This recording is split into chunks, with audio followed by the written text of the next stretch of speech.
to No More Mondays, the podcast that helps you navigate career challenges through the wisdom of professionals who have been at the same crossroads. I'm your host, Angie Callen, and I welcome you to join me each week as I chat with leaders, entrepreneurs, and employees who are here to share their practical, tactical advice and some inspiration on how they arrived at career and life satisfaction.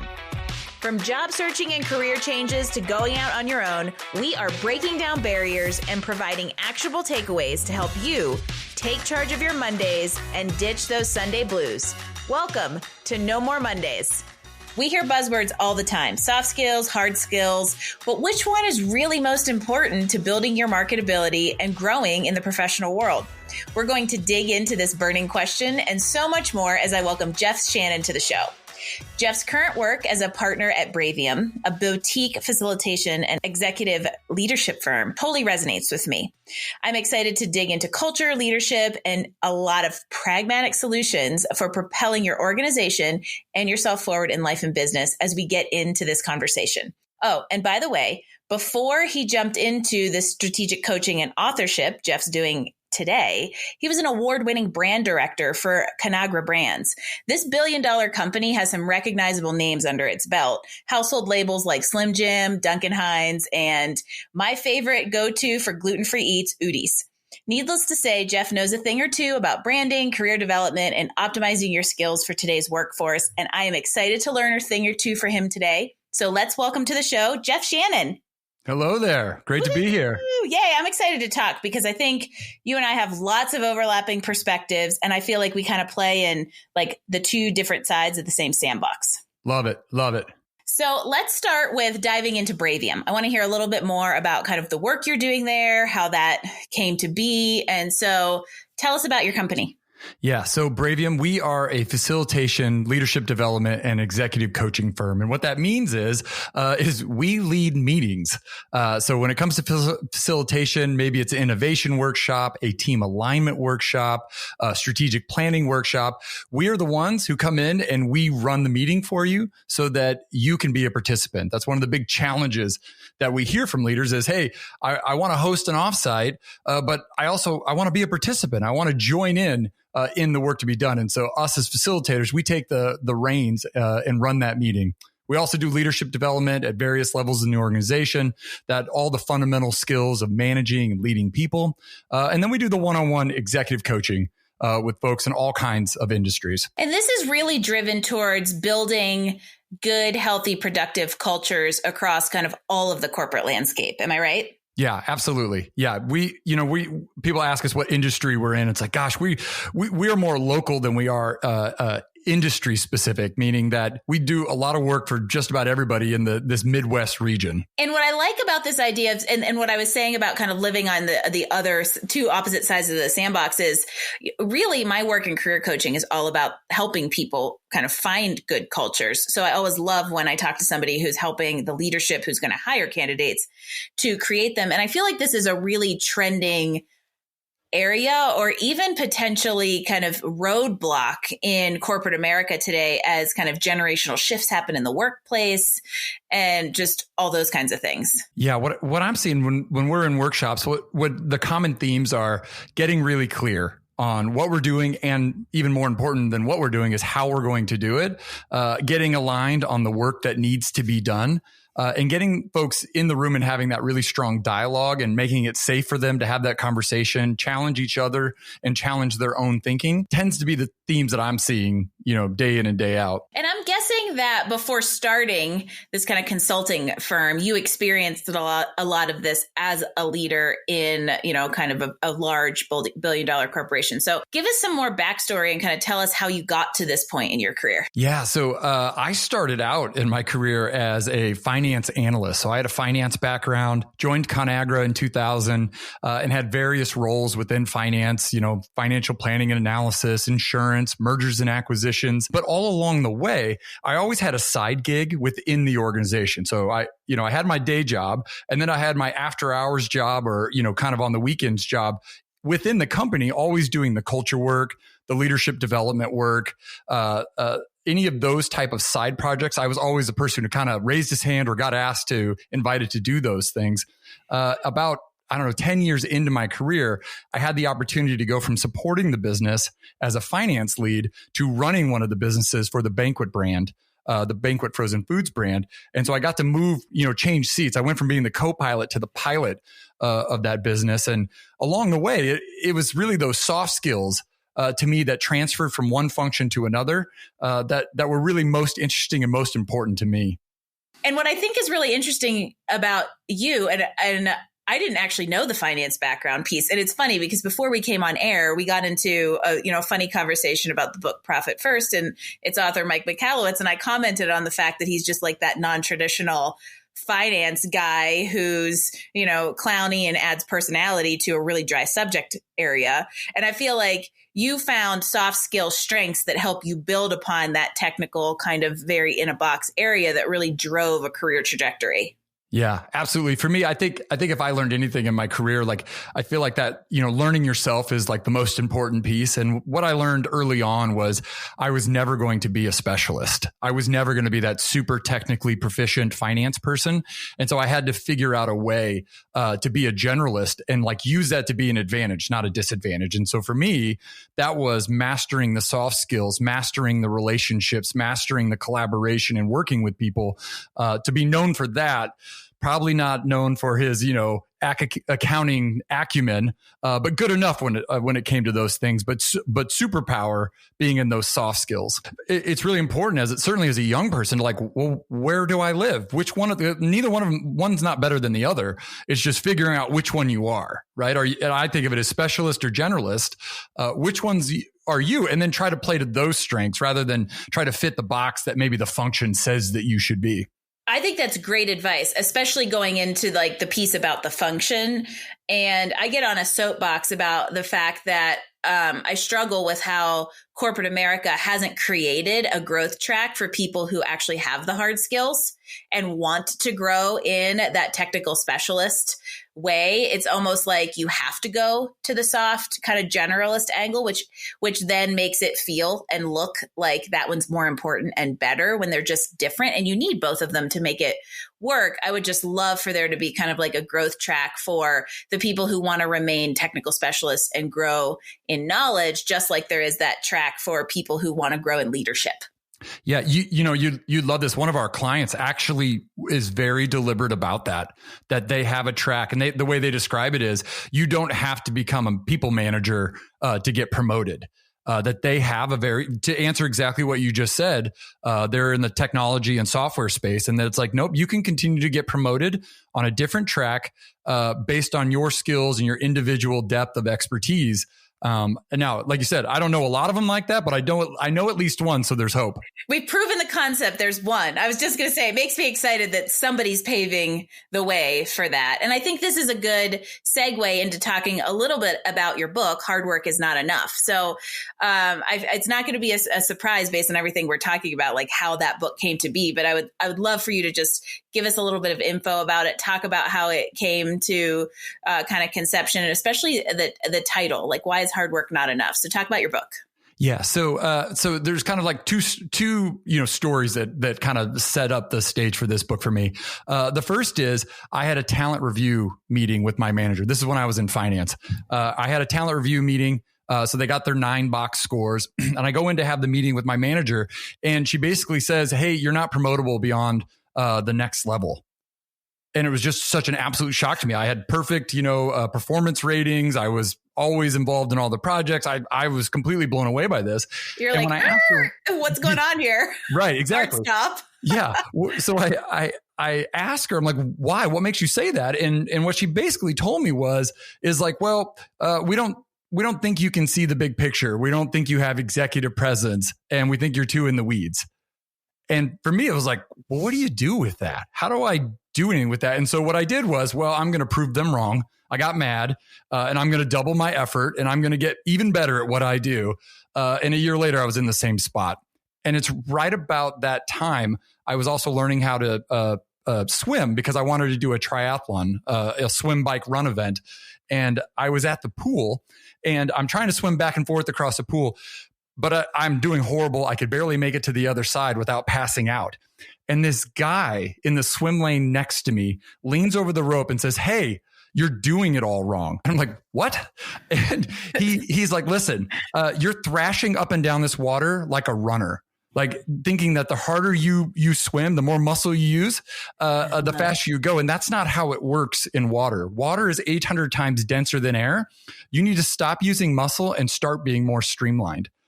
And within the day, I could make it down and back several times. Within the month, I had competed in my first race, at 500 meters.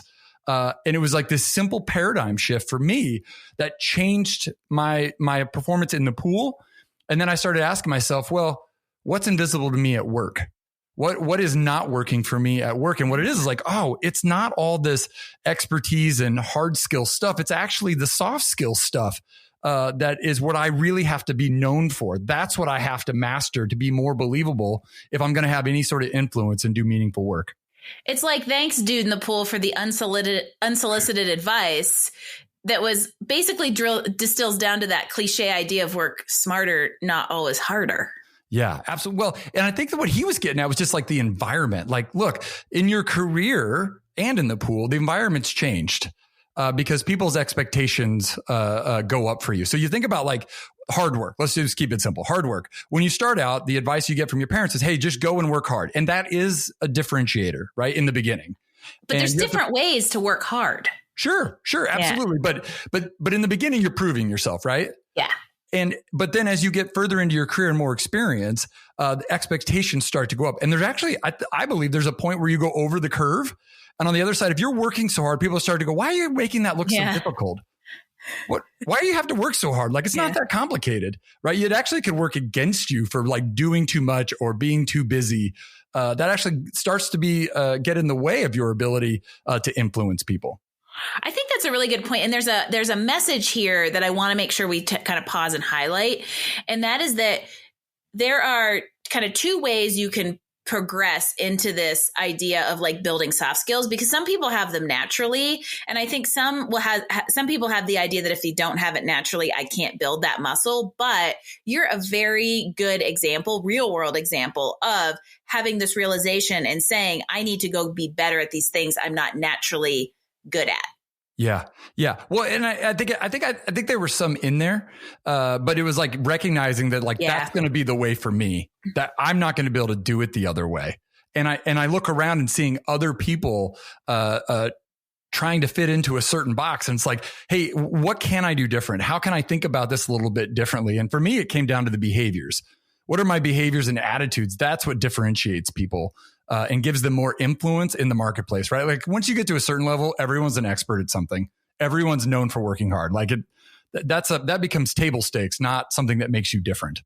And I like the idea that there was the comment about mindset in there, because a lot of this is awareness and having that kind of non-self-limiting belief that you can be greater and that you can shift your beliefs and your perspective on something to become, to differentiate yourself among those table stakes. Yeah, absolutely. One of the examples that I share with folks is a story called "Let Those Fires Burn."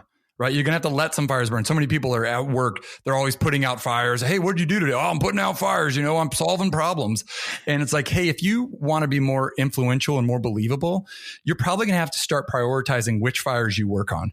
You're going to have to let some of them go and let some of them burn for a little bit intentionally. You don't have to put them all out. Yeah, it's almost like putting out fires is a little bit of a badge of honor. It's kind of like that, oh my gosh, I'm so busy. Like, because it's some sort of indication of like our worth. That's a good idea. That's actually a very good point to saying you have the choice to prioritize where you focus and how that reflects on your own professional development. Absolutely. And just knowing that it's like, hey, the people who are really, really successful, they're not successful because they put out all the fires. They just pick which fires are most meaningful and most important to put out. And that's where they put all of their energy in. They let some of the smaller ones, do their thing. It's fine. Well, we can move on without those. You will survive. Yeah. And I think so hard work is not enough is Jeff's book. Let's talk about the practical applicability of what you have put together in this work. So how can leaders or even just professionals who are looking to grow leverage your book in the workplace? Yeah. So I've got 10 chapters in this book, and we kind of range from behaviors and attitudes, to thinking more strategically, to managing people, giving some good advice on how to manage people, which is get out of the way. Right. So it's not when you're managing, right? Like just get out of the way. That's the headline of the 10th chapter of the book. Right. Yeah. Actually, so I'm going to go full circle back to something we talked about. That is where that exact instance and experiencing the opposite of that myself is when I realized that there really should be a technical growth track and like a people leadership growth track, because that's where micromanagement comes in, is because technical people don't know how to get out of the way because that's kind of all they know. But this idea of like, allowing people to do what you hired them to do is kind of like, shouldn't be as revolutionary as it is. Yeah, I attribute it to, here's the mental model I use. And I share this with a lot of folks, is like just shifting your mindset. And so I think about, okay, what's the job of a pilot? A pilot's job is to get all of the passengers from point A to B as safely as possible. Fair enough? Good enough Absolutely. definition? Yeah. Yep.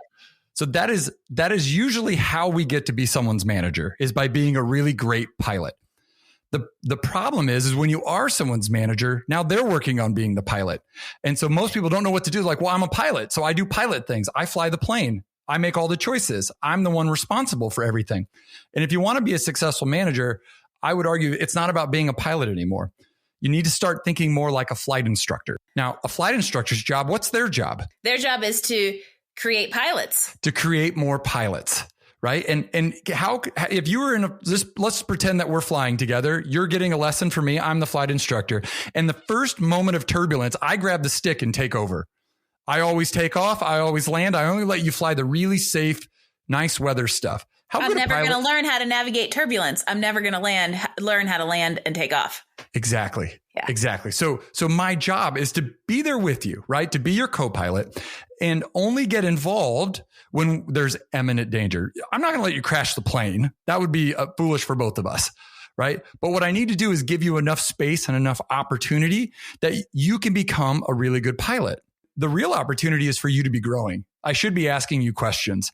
I should be setting some scope and parameters and allow you to bump into things somewhere in between there.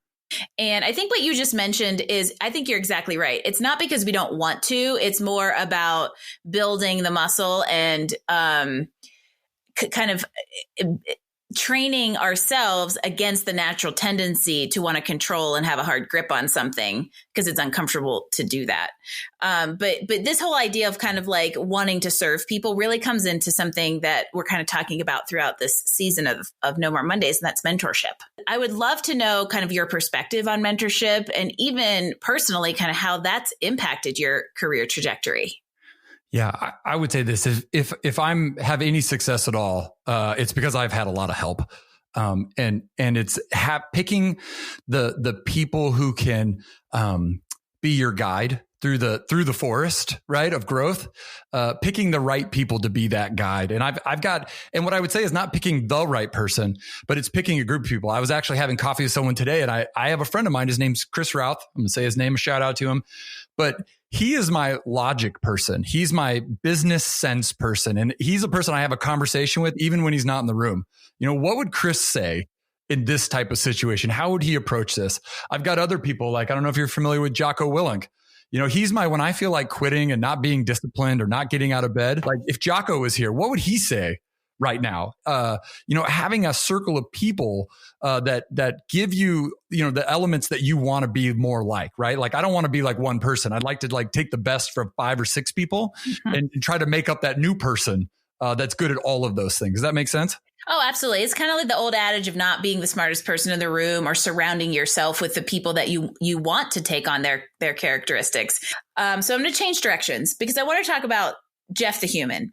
Between the firm and writing and promoting a book, and even at your time at Conagra, which was a very demanding role, I'm sure you've always had a lot going on. So how do you keep up? Talk to me about like routines and habits that you feel like have helped you stay balanced and productive and sane.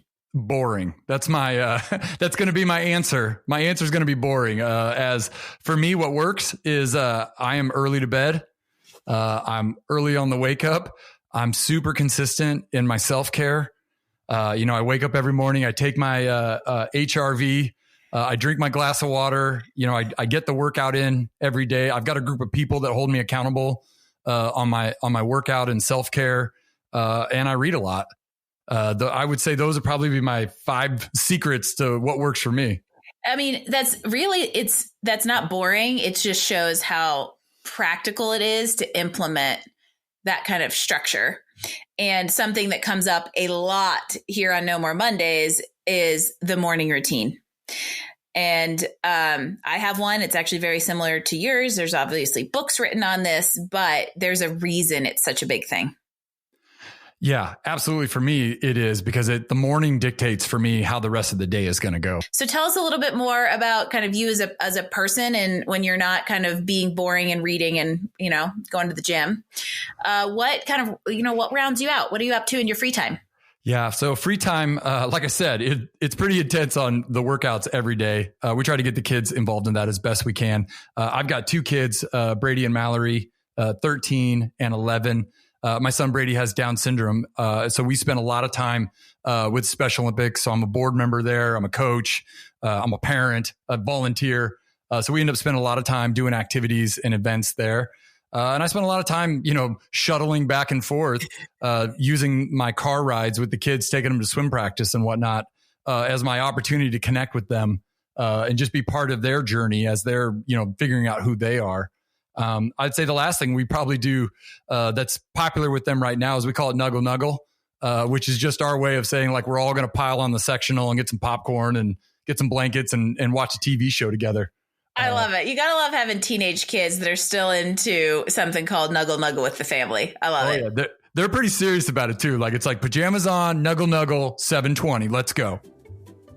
So one of the things that we do here on No More Mondays, just to have a little fun, is we play a game of rapid fire to get to know you better. Okay. And it's rarely rapid. I'll just tell you that right off the bat. So here we go. You ready? Yep, I'm ready. Hot dog or hamburger? Hamburger. I had a feeling that you would say that. You just referenced movie time with the family, so give us a favorite movie. Oh, geez, there's so many. I know. Classics fall back on is always Shawshank Redemption, Good Will Hunting. I don't know. Those are the first ones. Flash. I remember as a kid, I loved the movie Flash, like the cheesy musical Queen soundtrack one. Do you remember that one? Yeah. Oh, but I feel like the greatest movie. Shawshank and Good Will Hunting are those movies that if you're like, you still have cable instead of streaming and you're scrolling through and they're on, you just turn them on at whatever point they're in. That's right. Totally. Absolutely. Talk to us about your most memorable travel destination. Maroon Bells in Colorado outside of Aspen. It was this summer, and I got really bad hypothermia for being out in the bad weather, making all the mistakes they tell you not to make, and that I'm too smart to be making. But I ended up in a tent with my buddy Sammy, wearing all of the clothes that I could put on in a sleeping bag. And we were having a conversation about like, are we going to have to call like a life flight or not? So that's pretty memorable. So we've talked lots about books and loving to read and the value that they offer. And as an author, I would love for you to give us a great book recommendation on top of the probably half a dozen we've already talked about. Stillness is the Key by Ryan Holiday. Oh, that's a new one. Okay, great. I love it. Tell me why. I love Stillness is the Key as, for me, from a recency standpoint with COVID, as things really slowed down to a halt, what I noticed in myself was this energy to feel like I need to be doing something. And I had read that book. And so I picked it up again and started reading it again about like, just like getting good at being able to be still. I don't think that's laziness. I don't think that's anything other than another craft that can be mastered, to be able to just be still and not be busy and not be trying to accomplish something, to just be fully present in the moment. I don't think is something that happens naturally, certainly not for me. And as I read through that book, it was really helping me think about like, hey, this isn't a problem that we have. Like, this is an opportunity that I have, being in lockdown, being quarantined, to just practice being 100% happy and accepting where I'm at right now. And for me, that was a really powerful book to read right during that moment. And we live in such a busy world where busyness is supposed to indicate, value, that I think sometimes we lose sight of the fact that there is a lot to be gained in the stillness. So that's a great recommendation. Question: would you rather speak every world language or be able to talk to animals? Every world language. I also am wondering if you ever eat junk food, what is it? What's your favorite junk food? Yes, I do eat junk food. I hate to admit that. Gosh, I love apple fritters. Donuts for sure. Like, there really isn't a lot of junk food I don't like. My wife just bought some the Cheetos cheese puffs. But she bought the organic Simply kind. Oh, the simple ones. Those are delicious. Which somehow makes it like they're okay. I'm sure they're exactly the same. That's not junk food. It's a healthy snack. And I would also love for you to give us a great podcast recommendation, because of course No More Mondays is at the top of the list, but give us another one. Hidden Brain has been my go-to lately. I love that podcast just because it gets at the what's happening in the brain science and the biases that we have. And every time I listen to them, oh, that's so true. I find myself saying that all the time. Oh, that's spot on. I love that. And of course, this is a show about Mondays. So what is the first word that comes to mind when I say Monday? Progress. Why? My wife's got a sign in her office, and I think it, to me, just is excellent for me, which is just progress over perfection. And that Monday is a day to make another step, right? It's another week to continue to grow and get better than you were yesterday. As I get older, I don't think when you were a kid, days were endless and summer was forever. And now I'm getting older, and months are starting to feel the way weeks used to feel. And so I think as Monday to be hey, this is another week. If I can just get one or two major things done this week, that's really all I need to do. I can be successful if I get one or two big things done. So let's just make progress on those things. I want to let everybody know where they can find you, how they can find out about Bravium, how they can buy the book. So how does everybody find you and follow your journey? Yeah. So this kind of gets to some of my boringness. I don't do a ton of social media. So if you want to find me, there's only a few options. One, you can find the book at Amazon, Barnes & Noble, anywhere books are sold online. If you want to find executive coaching or facilitation, leadership development, braviumhd.com. And then I post maybe once a week on LinkedIn. If you want to connect with me on LinkedIn, those are your three options. Perfect.